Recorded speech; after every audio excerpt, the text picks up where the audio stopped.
ஆண்டவர் உங்களுக்கு என்ன வார்த்தை வைத்திருக்கிறார் தெரியுமா? 128ஆம் சங்கீதத்துல 2வது வசனம், உன் கைகளின் பிரயாசத்தை நீ சாப்பிடுவாய், உனக்கு பாக்கியமும் நன்மையும் உண்டாயிருக்கும்.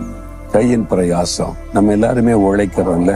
சிலர் ஆபீஸ்ல வேலை செய்றீங்க, சிலர் தோட்டத்துல பயிர் செய்கிற அந்த வேலை செய்றீங்க, சிலர் பிசினஸ் செய்யறதுக்கு காலையிலே போய் கடினமா உழைக்கிறீங்க, சிலர் டீச்சரா இருந்தாலும் அதுக்கு பிரயாசப்பட்டு உழைக்கிறீங்க.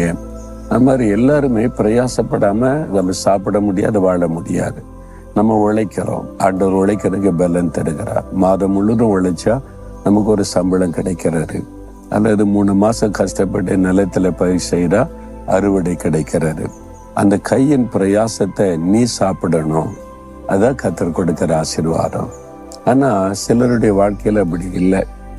நீங்க வேத புஸ்தகத்துல பாத்தீங்கன்னா, இஸ்ரவேல் மக்கள் விதைச்சு அவங்க பயிரெல்லாம் நீர் பாய்ச்சி களை பிடிங்க எல்லாம் காத்திருப்பாங்க. விளைந்து வரும் அறுவடை டைம்ல மீதியானியர் சத்துருக்கள் வருவாங்க, பக்கத்து நாட்டை சேர்ந்த மோவாபியர் வருவாங்க, பெலிஸ்தர்கள் வருவாங்க. இவங்களெல்லாம் விரட்டிட்டு அறுத்து பலனு கொண்டு போயிடுவாங்க. காலமெல்லாம் கஷ்டப்பட்டது இவங்க உழைச்சது, ஆனா சத்துருக்கள் அதை கொண்டு போயிடுவாங்க. இன்னைக்கு நிறைய பேர் மாசம் முழுவதும் கஷ்டப்படுறீங்க, வேலை செய்றீங்க, கடைசியில வட்டி வட்டி வட்டின்னு சொல்லி யாரோ ஒருத்தர் உங்க பணத்தை கொண்டு போயிடுறாங்க.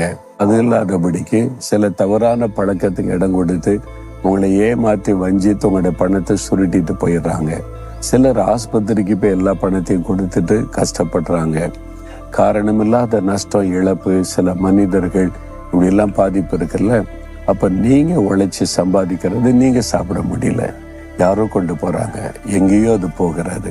ஆனா ஆண்டவர் என்ன வாக்கு கொடுக்கிறார்?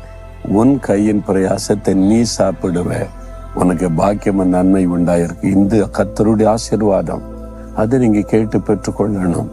ஏன் இந்த மாதிரி நீங்க சம்பாதிக்கிற பணம் எல்லாம் வட்டிக்கு போகுது, ஆஸ்பத்திரிக்கு போது கொஞ்சம் யோசித்து பார்த்து உங்களை ஆண்டவருக்கு ஒப்பு கொடுத்தீங்கன்னா, உன் கையின் பிரயாசத்தை நீ சாப்பிடுவ அப்படின்னு கர்த்தர் வாக்கு கொடுக்கிறார்.